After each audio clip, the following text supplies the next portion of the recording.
டாஸ்மாக் துறையில ஊழல் அதை வந்து கண்டித்து டாஸ்மாக் அலுவலகத்தை முற்றுகையிடுறாங்க பாஜகவினர் போராட்டம் நடத்துறாங்கன்னா ஏங்க இது அவங்கள எல்லாம் வந்து இது எல்லாமேங்க இது எல்லாமே இவங்களோட தயாரிப்பு. இல்ல போராடுறது கூட அனுமதி இல்ல. நான் என்ன சொல்றேன், நீங்க போராடுற அனுமதி இல்லாம போராட்டம் எப்படி போற முடியும்? ஏங்க திமுகவை சேர்ந்த நான் ஒரு பாஜகவுக்கு எதிரான ஒரு போராட்டத்தை நான் அறிவிக்கிறேன். அனுமதி எனக்கு கொடுக்கலன்னா நான் போராடினால என்ன போலீஸ் கைது பண்ணதான் செய்யும். எத்தனையோ திமுக ஆதரவாளர் எத்தனையோ பெரியார் இயக்கங்களுக்கான அனுமதியை காவல்துறை கொடுக்கறதே இல்லை. கோர்ட்ல எல்லாம் போய் வாங்குறாங்க. இனிமே இவங்க இறங்கி திடீர்னு போராட்டத்துக்கு வருவாங்க. இவங்க என்னன்னா இவங்க நோக்கமே அங்க தான் திருப்பி சொல்றாங்க. இந்திய எதிர்ப்பு போராட்டம் இன்னைக்கு தீவிரமா போயிட்டு இருக்குது. பாஜகவை ஊர் மக்கள் அவ்வளவு கேவலமா பேசுறாங்க. பள்ளிக்கூட பசங்களுக்கு காசை கொடுக்க மாட்டாரு. 2190 கோடியை கொடுங்கன்னு முதலமைச்சர் கேட்கிறாரு. எங்க காசு கொடுங்கன்னு கேட்டா இந்த பேப்பர்ல கையெழுத்து போடு உங்க பசங்களுக்கு இந்திய பாஜக கையெழுத்து வாங்குறாங்களா பசங்க கிட்ட? இல்லங்க 5000 கோடி அப்பதான் கொடுப்பேன்னு ஒன்றிய அமைச்சர் அவ்வளவு மோசமா பேசுறாருங்கிறது மக்கள் மத்தியில அம்பலமாயி போதுங்க.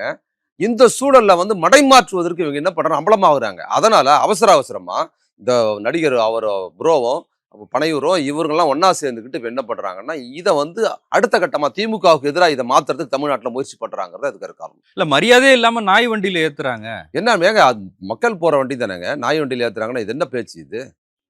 நாய் வண்டியில ஏத்துறாங்கன்னா அங்க யாரோ ஒரு போலீஸ்காரர் சொன்னார்னு கேள்விப்பட்டேன் சைட்ல. அதுக்கு தான் சார் இதை கொண்டு வந்திருக்கோம். இந்த நாய் வண்டியில நான் ஏற மாட்டேன்னு ஒருத்தர் சொன்னாராம். சைட்ல இருந்து யாரோ சொன்னாங்க சார் அதுக்காக தான் சார் கொண்டாந்துருக்கோம்னு. இன்னொரு விஷயம், ஒருவேளை அது நாய் வண்டியா இருந்திருந்தா இவர் இறந்ததுக்கு அப்புறம் நாய் எப்படி ஏத்துறது? அதுல அந்த பிரச்சனை இருக்குல்ல. இதெல்லாம் ஒரு கோமாளி. இவங்க கைதாகி போறதுக்கு கூட சொகுசு கேக்குது. அப்போ மொழி போராட்டம் நடத்த திராவிட இயக்கம் திமுக என்பது தன் உயிரையே கொடுத்த அமைப்பு.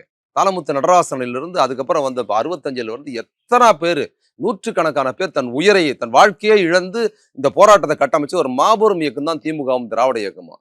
இவங்க ஒரு போராட்டத்துக்கு வந்து எனக்கு அந்த வண்டி சரியில்லை, 6 மணிக்கு மேல நான் போய் டிவி அந்த அம்மா தமிழிசை சவுந்தரம் எனக்கு 6:30க்கெல்லாம் போட்டுச்சுன்னா 7 மணிக்கு சன் டிவி நாடகம் பார்க்கணும், என்ன விடமாட்டீங்கன்னு அந்த அம்மா அந்த ஒரு ஃபிளைட்டை மிஸ் பண்ணிட்டேன்னு சொன்னாரு. ஃபிளைட்டை அப்படி மிஸ் பண்ணிட்டேன் அவரு. இந்த மாதிரி காரணம் சொல்றது போராட்டம்னா கைது பண்ண உள்ள வைப்பாங்களா? அப்ப என்னன்னா திமுக ஆட்சியில் நம்ம போராடுவோம், அனுமதி அவங்க கைது பண்ணுவாங்க.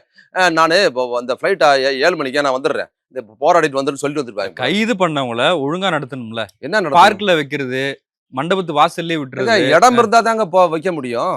மண்டபத்துல கல்யாணம் நடந்துக்கிட்டு இருக்கு, கல்யாணம் முகூர்த்த நாளுங்க. முந்தியெல்லாம் இடம் வந்து கொண்டு வைப்பாங்க. இப்போ கல்யாணத்துக்கு போயிட்டு இருக்கிற மக்கள்ல கொண்டு போய் இங்கே வச்சு அந்த கல்யாணம் சீரழிஞ்சு போவாதா இவங்களை கொண்டு போய் உள்ள விட்டா? சும்மாவே ரோட்ல பிரச்சனை பண்றாங்க. இவன் ஒரு நல்ல காரிய இடத்துல கொண்டு போய் இந்த பாஜக உள்ள விட்டீங்கன்னா முன்னோர் ஃப்ளோர்ல விட்டு காலியா இருக்குன்னா அந்த கல்யாண குடும்பத்தையும் எதிர்காலத்தையும் சீரழிச்சிருவாங்கல்ல. அதனால போலீஸ் வந்து முன்னெச்சரிக்கையாக பொது இடத்துல வச்சு விட்டுருப்பாங்க. அந்த ப்ராசஸ் எல்லாம் இவங்களுக்கு என்னன்னா அதை இஷ்யூ ஆகணும். இன்னைக்கு திமுகவோட பெரிய போராட்டங்கள் வந்து அடிச்சு தூக்குறாரு முதலமைச்சர்.